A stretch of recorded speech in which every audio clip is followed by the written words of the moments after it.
شامل کریں گے جیکب آباد سے نمائندہ ENN عبدالباقی کی۔ جیکب آباد جماعت اصلاح المسلمین کی جانب سے صحت مند معاشرے کی تکمیل اور شہریوں میں صحت کے متعلق شعور بیدار کرنے کے لیے شہید بے نظیر بھٹو پارک سے DCO چوک تک اجتماعی واک ریلی کا انعقاد کیا گیا۔ منعقدہ ریلی سینئر رہنما عبدالغفار طاہری، صدر امیر بخش طاہری کی قیادت میں نکالی گئی۔ ریلی میں ضلعی قائدین سمیت کارکنان کی بڑی تعداد نے شرکت کی۔ ریلی میں شریک شرکاء نے پین فلیکس اور جماعت کے پرچم اٹھائے شہر کے مارچ کیا۔ اس موقع پر رہنماؤں نے میڈیا سے گفتگو کرتے ہوئے کہا کہ صحت مند معاشرہ اور صحت مند پاکستان جماعت اصلاح المسلمین کا مشن ہے۔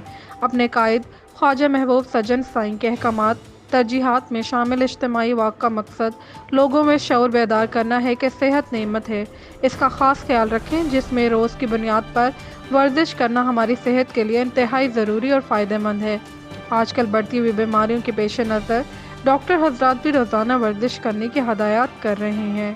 رپورٹ کر رہے ہیں ENN news city reporter Abdul Baqi.